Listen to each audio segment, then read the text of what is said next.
शुरू करें। प्रणम्य परमात्मानं सिद्धं त्रैलोक्यवन्दितं स्वाभाविक चिदानन्द स्वरूपं निर्मलाव्ययं शुद्धजीवादिद्रव्याणां देशिकं च जिनेश्वरं द्रव्यसङ्ग्रहसूत्राणां वृत्तिं वक्षे समासतः जीवं जीवं दवं जिनवरवसहेण जेननेतीर्थं देविन्दविन्दवन्दं वन्दे तं सर्वदा शिरसा कहे जीव अजीव जिनवर वृषभनि लोक में वे वंद्य सुरपति वृंद से वंदन करूं कर जोड़। बोली गाथा है आप लोगों ने? बोली गाथा। जीवो सदेह परिमाणो भोक्ता संसारथो सिद्धो सो विश्व सोड़ गई काले चदुपाणा इंद्रिय बल माउआण पाणोय व्यवहारासो जीवो निश्चय नय दो दुचेतना जस उभो बोधुवियप्पो दंसणाणं च दंसणं च दुधा चक्षु अचक्षु होई दंसण मद केवलं नेयं नाणम अर्थवियप्पं मदिसुधि होहि अनाणनाणानि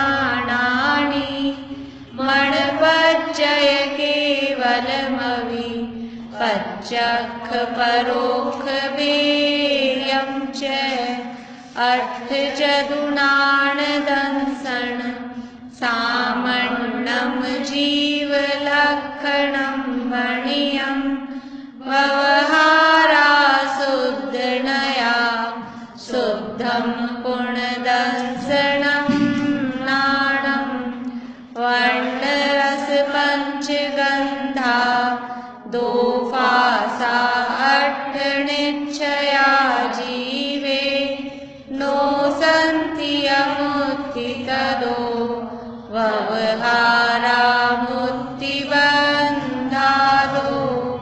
पुक्कल ब्रह्मादीनं कत्ता व्यवहार दो दुनिश्चय दो चेदन कम्माणादा शुद्धनया शुद्ध भावाणं व्यवहारा सुखदुःखं पुक्कलकम्मफलं प्रभुञ्जेदि आदानिश्चयनयदो चेदन भावं कुआदस अणुगुरुदेहपमाणो उपसंहारपसपदो चेदा असमुहदो व्यवहारा निश्चयनयदो असंख्य देशो वा। जीव के देह प्रमाण होने की चर्चा चल रही थी। मिनती इधर आ जाओ ना आप, इनके पास में सेकंड रूम है, टेबल नहीं है वहाँ पे।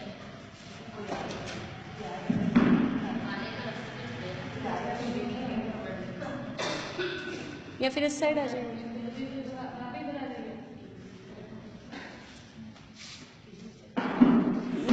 प्रकारों से जीव की चर्चा चल रही है, उसमें से कौन से नंबर का चल रहा है? जीवो, उपोगमो, अमूर्तिक, कर्ता, भोक्ता। भोक्ता की तो हो गई ना पहले, वो तो वहाँ गाथा में तो क्या है कि एडजस्ट करने के लिए आगे पीछे क्या है, कर्ता के साथ ही भोक्ता जुड़ता है। तो ये छठे नंबर का चल रहा है, स्वदेह परिमाण। कैसा है जीव? व्यवहार से जीव का साइज क्या है? बोलिए। व्यवहार से, व्यवहार से विस्तार, संकुच तो हाँ, व्यवहार से जीव का आकार कितना है? जो स्वदेह परिणाम, जो शरीर जैसा होता है, छोटा बड़ा, उस आकार का जीव होता है। और निश्चय से, हाँ, लोक, असंख्यात लोक नहीं, हाँ, लोक प्रमाण असंख्य। देखिए, असंख्यात लोक और लोक प्रमाण असंख्यात, बहुत फर्क हो जाएगा। हाँ, असंख्यात लोक का मतलब है कि 1 लोक, 2 लोक, 3 लोक, ऐसे करके असंख्यात लोक, तो बहुत ज्यादा हो जाएंगे। और यहाँ है लोक, जितना है ना, लोक में जितने प्रदेश है, लोक प्रमाण असंख्यात या असंख्यात लोक प्रमाण की बोल सकते हैं। वही तो बताया मैंने, अभी यही तो बताया, असंख्यात लोक प्रमाण बहुत बड़ी संख्या हो गई। अच्छा, असंख्यात लोक के साथ, असंख्यात लोक मतलब लोक को असंख्यात से मल्टीप्लाई कर दिया। लोक खुद असंख्यात है और उसको फिर 1 लोक, 2 लोक, 3 लोक, ऐसे करके असंख्यात बार रखो, उतना हो जाएगा। तो असंख्यात लोक नहीं है, लोक प्रमाण, यानी लोक में जितने असंख्यात प्रदेश हैं उतने असंख्यात। लोक प्रमाण असंख्यात प्रदेशी। निश्चय से है कि व्यवहार से है? निश्चय से। और व्यवहार से शरीर प्रमाण किस अवस्था में रहता है, किस कारण से रहता है? संकोच और विस्तार की शक्ति के कारण। और एक कारण और बताया है, असमूहदो, असमूहदो, समुद्घात के बिना। जब तक समुद्घात नहीं होता तब तक ही शरीर प्रमाण रहता है, अगर समुद्घात हो जाएगा तो शरीर प्रमाण नहीं रह पाएगा। तो वो शरीर प्रमाण 2 कारणों से रह रहा है, एक तो उसको संकोच विस्तार की शक्ति है, इसलिए जिस शरीर में जाता है उस शरीर के साइज का हो जाता है।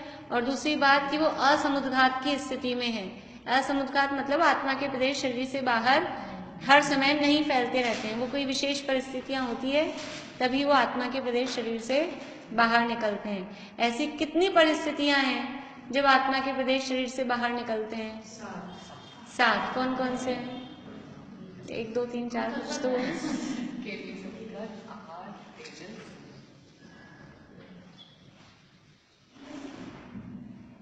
3 तो है ना, शरीरों के नाम है, वैक्रियक, आहारक और तेजस। 3 तो शरीरों के ही हैं। एक केवली सबको याद रहता है, तो 4 तो हो गए। अब बचे 3, तो वेदना, कषाय और मारना, ये 3। विक्रिया तो बोलते हैं ना, वैक्रियक, वैक्रियक शरीर के साथ, मतलब याद करने के तरीके से बता रही हूँ मैं आपको कि अगर नहीं हुआ है तो इस तरह से। तो ये 7 प्रकार के समुद्घात होते हैं। इसमें से हमारी बात हो गई थी वेदना की, कषाय की, वैक्रियक, मारणांतिक, और अब किसकी बात चल रही है? तेजस में अशुभ तेजस की हुई।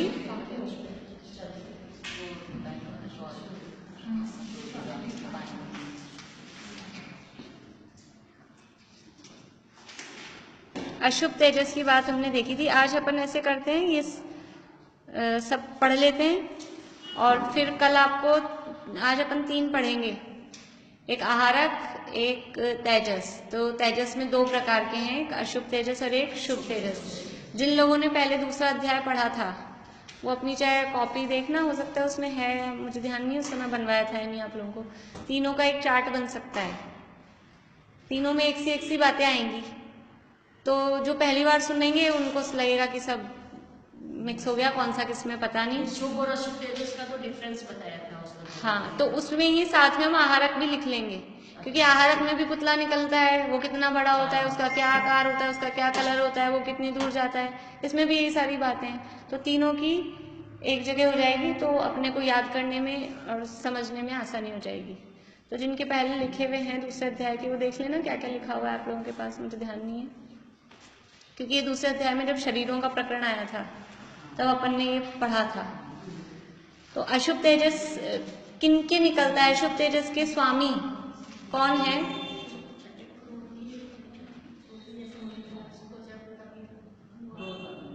किसको, केवल मुनिराज को या और किसी को भी? मतलब मुनिराज के ज्यादा होता है, और बाकी आपके भी हो सकता है।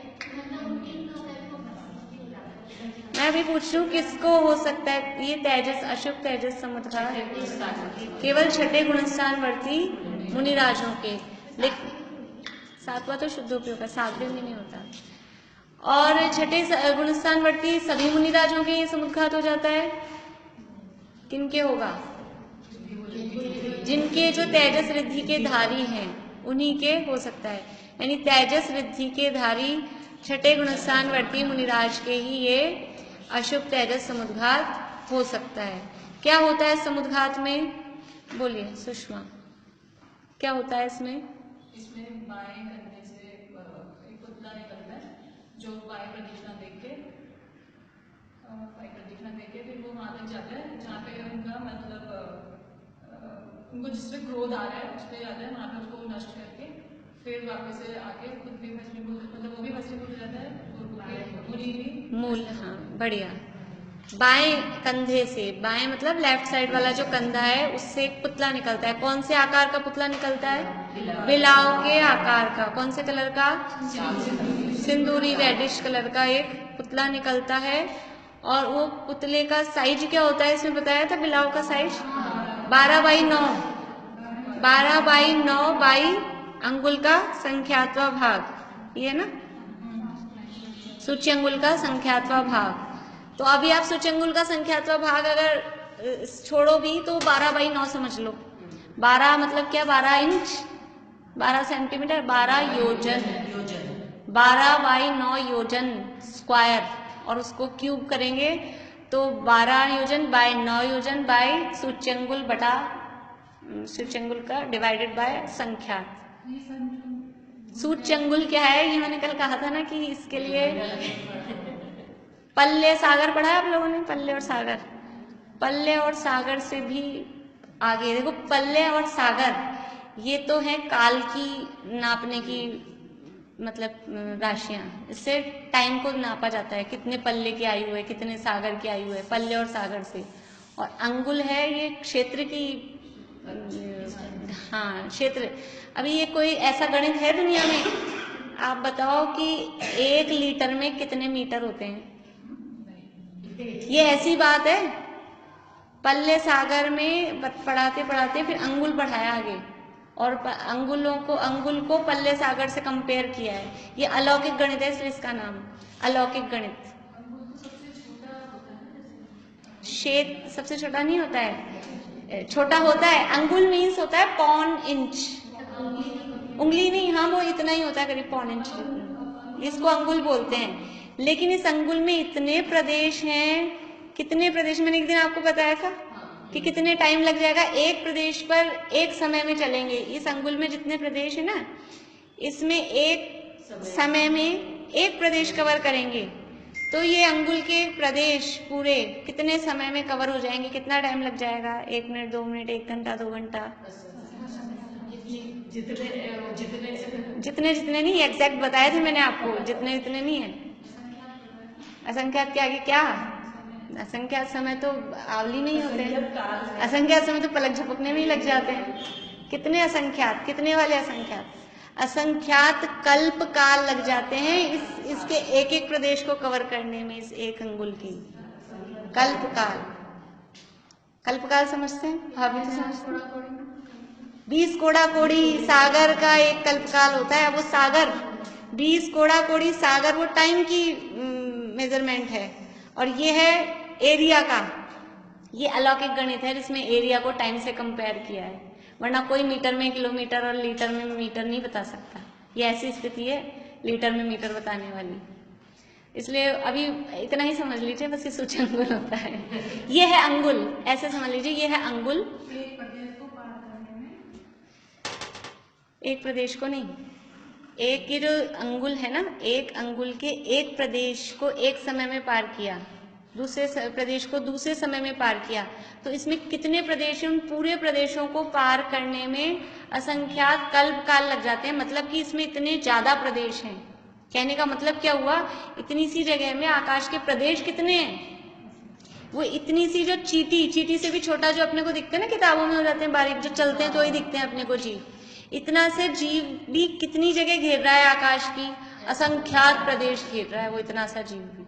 और हम इतने बड़े मोटे जो हैं, हम कितने प्रदेश घेर रहे हैं, हम भी असंख्यात प्रदेश घेर रहे हैं। वो असंख्यात छोटा वाला असंख्यात है, हम जो घेर रहे हैं वो बड़ा। और हाथी कितने घेरता है, वो भी असंख्यात ही घेरता है। असंख्यात के असंख्यातों भेद होते हैं। तो यहाँ तो आप समझ लो सूची बोलते हैं, ये सूची अंगुल, सूची प्लस अंगुल, तो दोनों का संधि करके बना दिया सूच्य अंगुल। ये जो शब्द है ना, या सूच्य अंगुल शब्द है, सूची और अंगुल।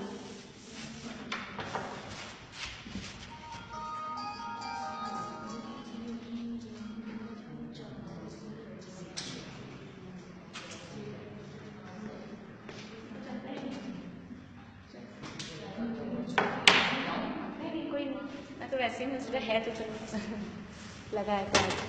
सूची और अंगुल, सूची बोलते हैं स्क्वायर को, स्क्वायर को यहाँ आपने इस भाषा में, हिंदी में समझ लो जो पुरानी भाषा है उसमें सूची बोलते हैं। सूची या प्रतर भी बोलते हैं, नहीं प्रतर बोलते हैं उसको, स्क्वायर को, सूची नहीं। सूची इसी को बोलेंगे सीधी को, सूची तो सीधी को बोलेंगे। और लंबाई और चौड़ाई, लंबाई गुणा चौड़ाई, इसको क्या बोलेंगे हम, वर्ग, स्क्वायर, उसको बोलते हैं। यहाँ हमारे आएगा शब्द प्रतर। एक सूची अंगुल होता है, एक प्रतर अंगुल होता है, एक घन अंगुल होता है। अभी रहने दीजिए, अपना तो समझ में आएगा, वो बड़े, हाँ क्योंकि बड़ा वो शॉर्ट टाइम में समझ में आने वाली चीज नहीं है। हाँ तो हाँ, घनांगुल ही अभी आएगा अपने आगे। घनांगुल के असंख्यात भाग प्रमाण अवगाहना होती है, सूक्ष्म लिगोदिया लब्धा पर्याप्त की, इसमें आगे कहीं आएगा अभी अपने। तो घनांगुल थोड़ा सा समझ लीजिए। सूची का मतलब है सिंगल लाइन, ठीक है। प्रतर का मतलब है लंबाई और चौड़ाई दोनों। सूची में तो एक डायमेंशन है सिंगल, और प्रतर में 2 डायमेंशन है, लंबाई और चौड़ाई। प्रतर का मतलब है स्क्वायर। किसका है, प्रतर, प्रतर, प्रतर। अभी अपने केवली समुद्घात में भी आएगा प्रतर शब्द। गुणा, गुणा, गुणा, स्क्वायर निकालते हैं ना, स्क्वायर। एक तो होती है सिंगल, केवल लंबाई देख ली अपन ने, वो हुई सूची। और लंबाई और चौड़ाई को मल्टीप्लाई करेंगे, लंबाई गुणा चौड़ाई, उसको कहेंगे प्रतर। और लंबाई गुणा चौड़ाई गुणा मोटाई कहो या ऊंचाई कहो, वो अलग अलग जगह पे अलग अलग वर्ड यूज ले लेते हैं, है एक ही बात। कहीं मोटाई बोल देते हैं उसको, कहीं ऊंचाई बोल देते हैं। यानी 3 डायमेंशन में जो मल्टीप्लाई करेंगे उसको बोलेंगे घन। तो वो अंगुल के साथ होगा तो घनांगुल, प्रतरांगुल। श्रेणी के साथ होगा तो, लोक के साथ होगा तो जगत घन, जगत प्रतर, जगत श्रेणी। इस तरह से ये अलौकिक गणित के उपमान के भेद चलते हैं। तो आपको समझना ये है, अंगुल है ये क्षेत्र की माप है, और इसमें बहुत ज्यादा आकाश के प्रदेश होते हैं। एक अंगुल दिखने में है इतना सा, पौन इंच का, और पौन इंच मल्टीप्लाई बाय पौन इंच है ना, 3/4 पौन, मतलब वो हो जाएगा प्रतर अंगुल। और पौन मल्टीप्लाई बाय पौन मल्टीप्लाई बाय पौन, ये हो जाएगा घन अंगुल। लेकिन उसमें प्रदेश कितने हो जाएंगे, वो प्रदेश बहुत ज्यादा हो जाएंगे। देखो एक हमारे समझ लो, एक ये इस हॉल की जो केवल लंबाई, तो लंबाई पे अपन एक एक डॉट लगा के नापो, तो उसमें समझ लो आप 1000 हो गए। अब 1000 ऐसे हुए हैं और 1000 ही इधर हैं। अब इनको मल्टीप्लाई करो, 1000 मल्टीप्लाई बाय 1000 कितने हो गए, 10 लाख हो गए। कहाँ तो 1000 ही थे सिंगल सूची में, ये हुआ सूची। और जैसे ही वो उसका प्रतर किया तो कितना ज्यादा बढ़ गया, बढ़ गया। अब इसका 3 बार करो, अब बोलो 10 लाख मल्टीप्लाई 1000, फिर से करो 1 लाख करेंगे ना, फिर 1000 करेंगे ना फिर से, तो वो कितना ज्यादा एकदम बढ़ता है, उसमें बहुत ज्यादा प्रदेश बढ़ते हैं। घन में हो जाएगा ये सारे को भर दो, इस सबको भर दो फुल, ऐसा वो होगा घन। तो वो प्रदेशों को समझने के लिए चीजें काम में आती हैं। तो ये हो गया था अपना अशुभ तेजस। जो कोई मुनिराज हैं, तेजस रिद्धि के धारी हैं, और उनको क्रोध उत्पन्न हुआ तो उनके बाएं कंधे से एक बिलाव के आकार का सिंदूर के रंग का और 9x12 सूची अंगुल का संख्यात्मक भाग, इतना बड़ा एक वो बिलाव जैसा पुतला निकलता है और वो निकलकर उसका क्राइटेरिया, उसका क्षेत्र कितना होता है, 12 योजन तक वो जा सकता है और 12 योजन के जीवों को जलाकर जीवों को, हाँ मतलब वो इतना बड़ा ही फैलता है ना, तो वो 12 योजन तक फैलता है ऐसे, यहीं से 12 योजन होगा, उसके बाद 12 योजन नहीं, वो यानी उसका फैलाव भी टोटल 12, वो जहां तक जाता है वहां तक भस्म करता जाता है। और अकेले जीवों को ही नहीं, क्षेत्र, नदी, पर्वत जो भी है ना वहाँ जगह, सबको भस्म कर देता है और भस्म करके आके खुद भी भस्म होता है, खुद मतलब भस्म होते हुए उस मुनि के शरीर में प्रवेश करता है तो खुद भी भस्म होता है, वो मूल शरीर को भी नष्ट करता है और फिर मर के वो मर जाते हैं, मर के नरक में जाते हैं। ये इसका पूरा एंड होता है इस तरह से। ये कहलाता है अशुभ तेजस, समुद्घात। इसमें समुद्घात क्या चीज है, इसमें देखिए तीन बातें हैं। ये जो पूरा प्रोसेस हुआ ना, यही प्रोसेस 3 जगह समझाया जा सकता है। यहाँ हम समझ रहे हैं अशुभ तेजस समुद्घात, अशुभ तेजस शरीर, 2 चीजें, और एक है तेजस रिद्धि। तेजस रिद्धि, अशुभ हटा दो अभी, एक साथ ही समझ लो, तेजस रिद्धि, तेजस शरीर और तेजस समुद्घात। तो समुद्घात क्या है इनमें से, आत्मा के प्रदेश जो फैले वो चीज तो हो गई समुद्घात। तेजस शरीर कौन सा है, वो नहीं, अभी वो वाले तेजस की बात नहीं चल रही, अभी जो ये पुतला निकला है ना, कल बताया था मैंने आपको, तेजस शरीर 2 प्रकार के, निकलने वाला एक, अभी बिना निकलने वाले की बात नहीं कर रहे, अभी तो अब निकलने वाले की बात, निसरण वाले की बात कर रहे हैं।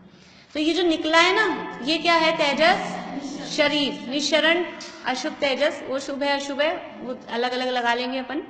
तो जो निकला ये है शरीर, वो जो आत्मा के प्रदेश पहले वो है समुद्घात। और रिद्धि, रिद्धि है इसकी शक्ति, इस शरीर को निकालने की, शरीर को बनाने की ये जो शक्ति है, उस शक्ति का नाम है तेजस रिद्धि। एक है शक्ति, एक है वो शरीर और एक है आत्मा। मतलब एक प्रोसेस तो हो रहा है आत्मा में समुद्घात, एक प्रोसेस हो रहा है पुद्गल में शरीर बन रहा है, और एक अंदर वो आत्मा की शक्ति, समझ लो आत्मा की अभी टेम्परेरी एक जो प्रकट हुई लब्धि, उसका नाम है तेजस रिद्धि। जैसे 3 चीजें इसमें हो गई। कौन कारण है, कौन कार्य है, रिद्धि कारण है और वो शरीर बना वो कार्य है। यह समुद्घात हुआ वो भी कार्य ही है। उसमें कारण क्या है, कारण मतलब रिद्धि, कारण कार्य समझ में आता है, किसके कारण क्या है, तो रिद्धि के कारण वो शरीर बना है और उसके कारण वो समुद्घात हुआ है। अब देखिए अपन शुभ तेजस की बात पढ़ते हैं। इसमें उदाहरण दिया है यहाँ अशुभ तेजस में, थोड़ा सा ये शायद पढ़ा नहीं था कल अपन ने, दीपायन मुनि वाला देख लीजिए आप लोग, पेज नंबर आपका मेरे, क्योंकि इसमें पीडीएफ में अलग है। दीपायन के समान में मिल गया, दीपायन मुनि के समान यह अशुभ तेजस समुद्घात है। दीपायन मुनि की कहानी किस किस को नहीं पता, आपको नहीं पता, आपको भी नहीं पता, अरे आपको पता है दीपायन मुनिराज की कहानी, नहीं पता, पता होगी अभी सुनेंगे तो याद आ जाएगी। द्वारिका, हाँ, एक दीपायन नाम के मुनिराज हुए थे, उनको ये तेजस रिद्धि थी। मैं पूरी नहीं सुनाऊंगी और उसकी पहले की, सुन के याद आ जाए, हाँ याद आ जाएगी, सुनी भी होनी चाहिए सबकी, आपकी तो सुनी भी होगी। तो वो उनको तेजस रिद्धि थी। तो जो द्वारिका के यादव कुमार थे, उन्होंने वो वहाँ द्वारिका के पास में जंगलों में वो तपस्या कर रहे थे, और वो जो यादव कुमार आए वहाँ, बरसात के दिन थे, और वो वहाँ आए और जंगल में खेल वेल कर रहे थे, फिर उनको प्यास लगी, तो वहाँ तालाब में पानी था, पानी दिख रहा था, एक्चुअल में वो थी शराब, और उन्होंने पानी समझ के उसको पी लिया।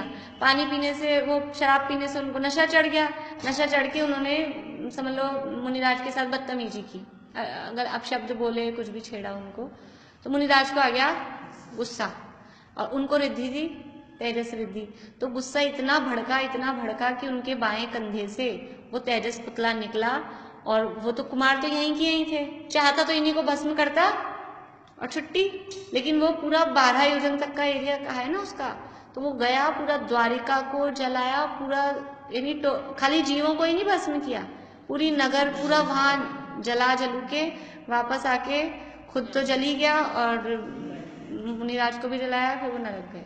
तो बलराम और कृष्ण ने आके उनसे मतलब हाथ की माफी मांगी होगी, तो वो वापस से नहीं आ सकता जो एक बार रिद्धि निकल गई? वो तो एक बार निकल गई तो निकल ही गई। जैसे उनका गुस्सा शांत हो जाए तो उस वक्त नहीं। तो एक बार जो हो गया हो। अब आप जो कहो होनहार उनको नरक में जाना था, उनको चाह के तो कौन ऐसा सोचेगा कि मैं ऐसा निकालूं। लेकिन ये क्रोध इतना खराब है कि ना चाहते हुए भी इतना तीव्र आ गया कि खुद का भी नुकसान किया और इतने जीवों का विनाश किया। इसलिए वो सब तो जल ही गए, सब मर गए, कोई नहीं बचा। कृष्ण और बलभद्र को छोड़कर, बलराम को छोड़कर कोई भी नहीं बच सका। एक सिंगल चीज भी बाहर नहीं आ सकती थी वहां से, सब जल के भस्म हो गए। जो पहले निकल गए थे मुनि, ये सब दिव्य ध्वनि में पहले आ गया था। नेमिनाथ भगवान की दिव्य ध्वनि में बहुत उपाय किए गए, लेकिन होनहार को कोई बदल नहीं सकता। आ गई ना यार, इसलिए मेरे को पता था, मुझे उनकी उम्मीद थी कि हो सकता है उन्होंने नहीं सुनी हो, वो भूल गए थे। वो कहानी तो पूरी बड़ी है, इतनी सारी, अभी अपना प्रयोजन तो खाली ये बताना था। तो ये हाँ इतना ही आता है। देखो अगर कम निकलना होता तो वो यादव मुनिराजों को वहीं की वहीं भस्म करता, पर वो पूरी द्वारिका को जला के आया। एक और मुझे पक्का अभी याद नहीं, मैंने उस दिन भी सोचा था पढ़ूंगी, लेकिन घर जाके भूल गई थी। क्योंकि एक जो ये है ना अपने रामायण में जो कहानी आती है, जो वो जटायु कहीं पे जटायु खुद वो बना था राजा, या जटायु ने कहीं आहार दान देखा था तो उसके आधे पंख सोने के हो गए थे, ऐसा कुछ हुआ था।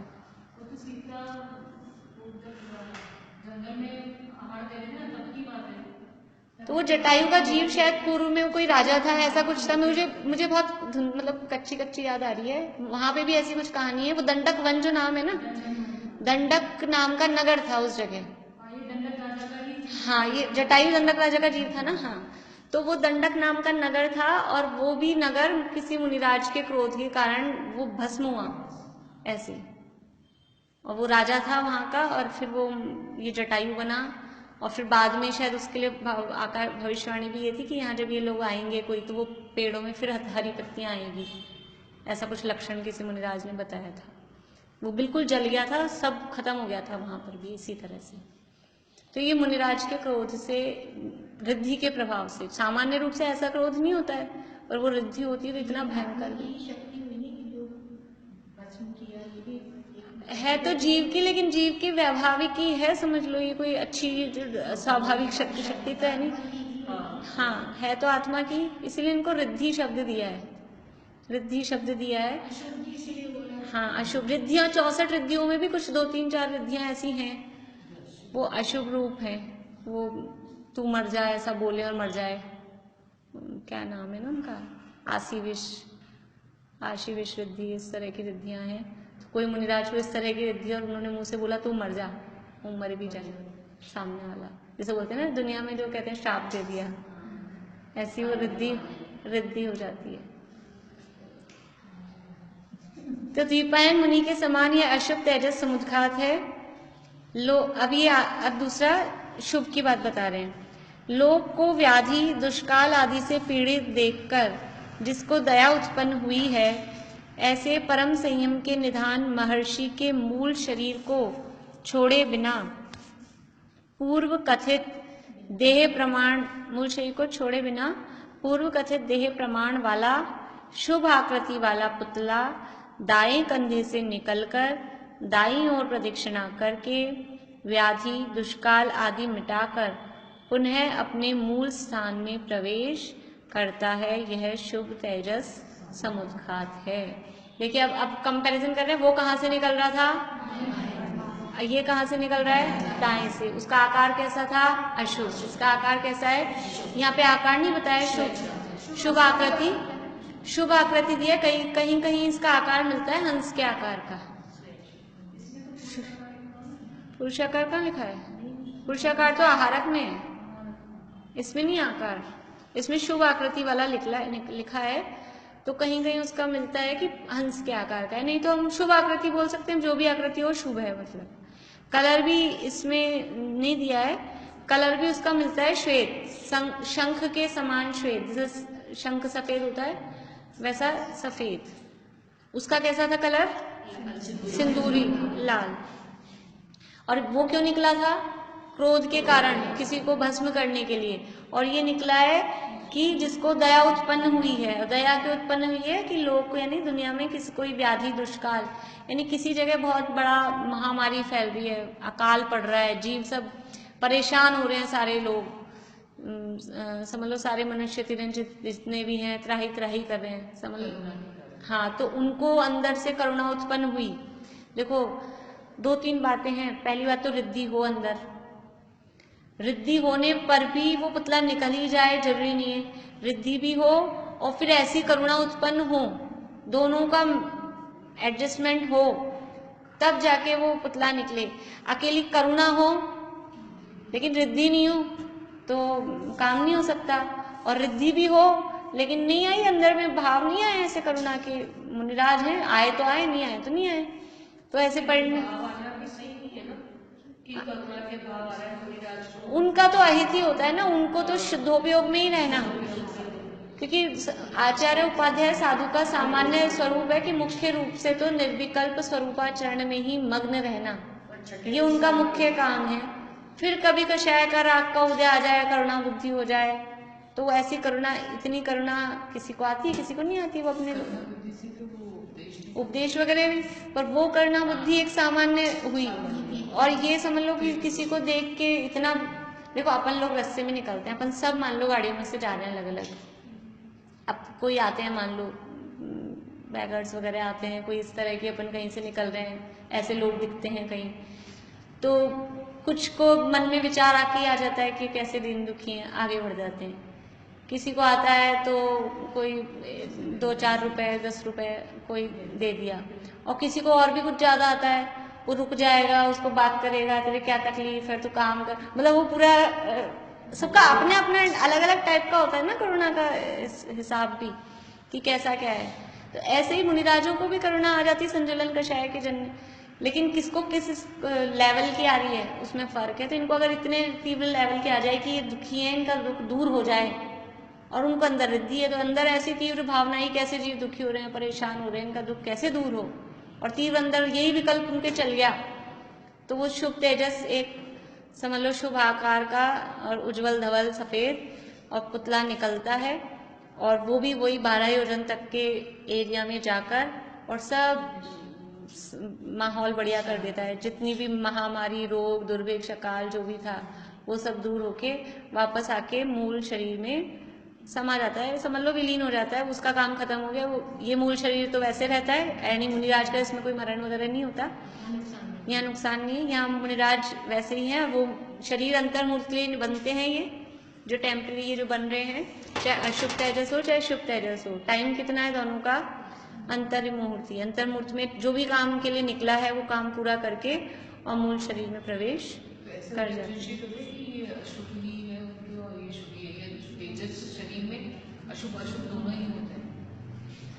ऐसा अभी देखने में नहीं आया कि मतलब कि शुभ तेजस रिद्धि अलग नाम से हो या अशुभ तेजस रिद्धि नाम से अलग हो, बस तेजस रिद्धि का ही नाम आता है। गुस्सा आ गया तो अशुभ निकलेगी, और वैसे परिणाम हुए तो वैसे ऐसा ही समझना चाहिए, मतलब ऐसा अलग से कुछ पढ़ने में नहीं आया। दाईं साइड नहीं, दाईं वो बस प्रदक्षिणा ही लगा के, यानी वो इस तरह से जाएगा और वो इस तरह से जाएगा, बस ऐसा है। तो इधर के लोगों का सब 12 योजन पूरा कवर करेगा, 12 योजन का एरिया कवर करेगा पूरा। टाइम 12 नहीं है, एरिया 12 योजन है, एरिया। टाइम अंतर्मुहूर्त है, टाइम भी बराबर है, एरिया भी बराबर है, साइज भी बराबर है, वो भी 12/9 का है, ये भी 12/9 का ही है। साइज भी बराबर है, एरिया भी बराबर है, टाइम भी बराबर है, लेकिन काम गड़बड़ है। और जो उनका एंड है ना, दोनों का अंत, एक में तो उसके मरण के साथ समाप्त हो रहा है मूल मुनिराज के, और एक में मुनिराज को हानि नहीं है, इस तरह से। ऐसा भी कहीं पढ़ने में नहीं आया कि अब वो पुतला क्योंकि इतना बड़ा निकलता है और इस रंग का निकलता है तो शायद दिखता होगा, इतना बड़ा होता है तो। सिंदूरी रंग का तो दिखता ही होगा श्वेत में। और फिर 12 योजन का इतना बड़ा, पुतला होगा तो वो सब छोड़ के और चले नहीं जाते। बच नहीं सकते, बच नहीं सकते। देखो आप देखो अपने पेपर में रोज की न्यूज आती रहती है, कोई वो मकान में आग लग गई, वो बाहर ही नहीं निकल पाए, जल के मर गए, दिख रहा है आग लग रही है लेकिन नहीं भाग पाते इतने से घर में से ही। हाँ हाँ, इस टाइप से तो वो दिख भी जाए तो कहाँ जाके भूकंप आता है। अब लोग सोचते हैं भागो भागो, भागते हैं तो भी मरना होता है तो मरते ही ना। भूकंप वगैरह आते हैं, इस तरह की जो चीजें हैं वो क्या है। हाँ, तो कहाँ जाके बचे, तो सब जगह ही आ रहा है, बचे कहाँ, भूकंप सब जगह ही आ रहा है ना, बहुत फास्ट होता है। कृष्ण ने और बलभद्र ने, कृष्ण थे नारायण, नारायण में कितने कितने हजारों लाखों हाथियों का बल होता है, उनमें बहुत शक्तिशाली होते हैं और अपने माता पिता से बहुत प्रेम था। तो जब आग लगी ना द्वारिका में, तो माता पिता को तो बचा के ले जाएं बाहर और कुछ भी हो जाए, रथ में बिठाया, उनको लेके दौड़े तो वो जो रथ के बैल थे वो बैल मर गए, फिर बैलों को छोड़ के खुद जुत गए बैल बन के दोनों भाई, लेकिन रथ नहीं आगे बढ़ा, धैये वो पहिए धंस गए जमीन में और रथ टूट गया और हाथ से उठा के बाहर नहीं ले जा पाए। फिर आकाशवाणी हुई कि तुम दोनों के अलावा कोई नहीं निकल सकता, तुम बाहर निकल जाओ, ये यहीं अंत होएगा इनका। फिर रोते धोते दोनों बाहर निकले कि माँ बाप को भी नहीं बचा पाए। मतलब इतना उनको अंदर से कैसा फील हुआ कि हम 3 खंड के राजा, और जो कितना कर्तृत्व का सिर पे अभिमान किया हमारा हमारा, और अपने सामने खुद निकल के आए, उनको निकाल नहीं सकते बाहर। कहने की बातें हैं सब ऐसा। देखिए हो गया क्या अपना टाइम? चलिए अभी देखिए आहारक समुद्घात। पद और पदार्थ में जिसको कोई संशय उत्पन्न हुआ, पद और पदार्थ मतलब कोई तत्व के संबंध में, पदार्थ मतलब कोई तत्व के संबंध में, पद मतलब कोई यहाँ बैठ जाइए। पद का मतलब है कोई भी शब्द, उसको बोलते हैं पद। पद शब्द मतलब, हाँ शब्द ही बोलेंगे, अक्षरों का जो समूह है उसको पद बोलते हैं। नहीं, हलंत नहीं होता पद, इसको भी पद बोलते हैं। अक्षरों से मिलके पद बनता है, पदों से मिलके वाक्य बनते हैं, ऐसा आता है ना। फिर वाक्यों से समझ लो पैराग्राफ या ये बनता है ऐसे।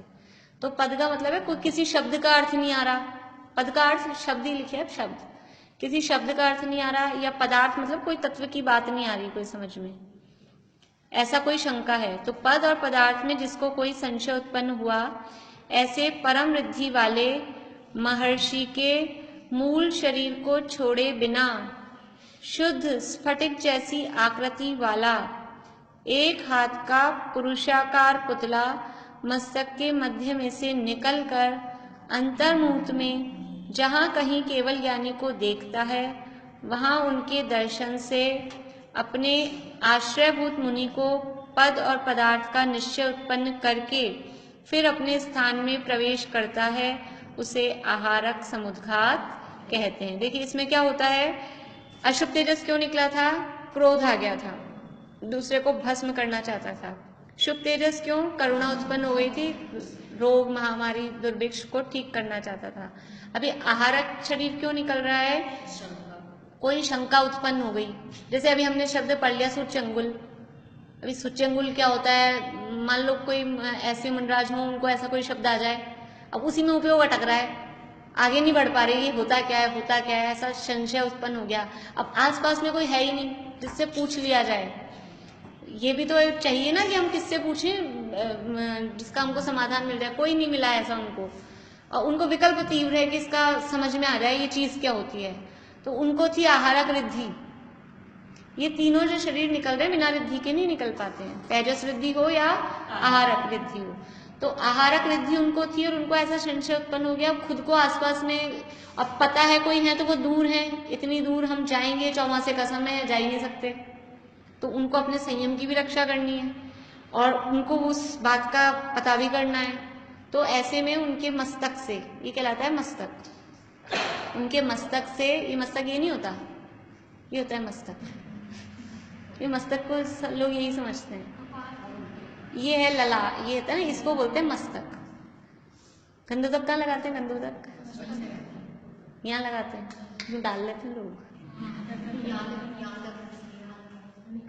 ये होता है मस्तक उत्तम अंग, यहाँ लगाया जाता है। ये तो सबसे अशुद्ध है बाल, बाल अशुद्ध हैं, और पेट वेट और आंखों में तो मल द्वार है, नव द्वारों में एक द्वार है, आंखों में डाल लेते हैं लोग। अब पलक यही लगाया जाता है, ये मस्तक, पलक वलक की भी आती नहीं जगह, बस ये इसके बच्चा कुचा सब बालों में डाल लेते हैं।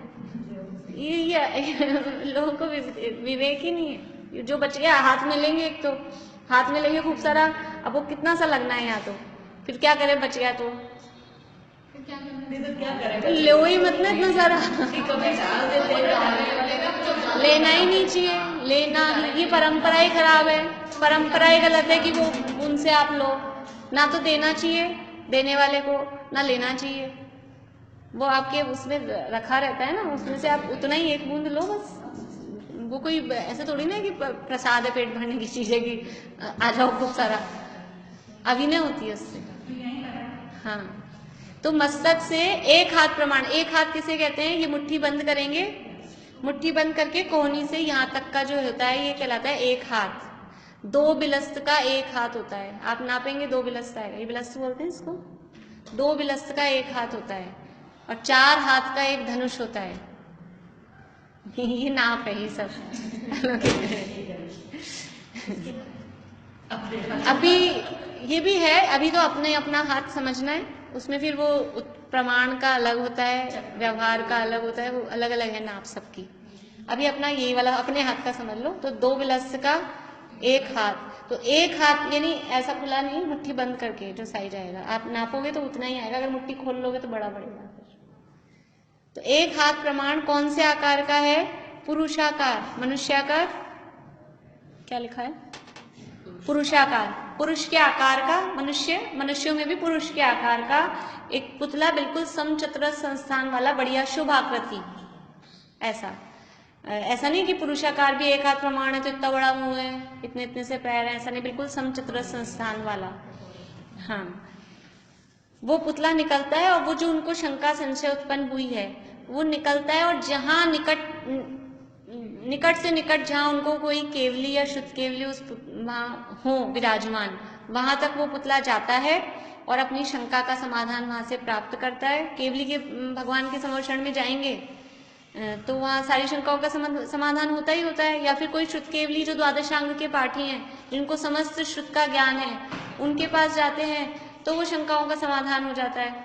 तो केवली और शुद्ध केवली के पास जाता है और अपनी शंका का समाधान करके वापस आके मूल शरीर में प्रवेश कर जाता है। कितना टाइम लगता है सारा काम करने में? अंतर्मुख। अब वो केवली भगवान मान लो अभी भरत क्षेत्र में तो कहीं है ही नहीं, कहाँ मिलेंगे? विदेह क्षेत्र में। तो विदेह क्षेत्र तक जाएगा और शंका का समाधान प्राप्त करके अंतर्मूर्त में वापस आएगा। स्पीड कितनी होगी उसकी? अंतर्मूर्त में कितनी दूर है विदेह क्षेत्र?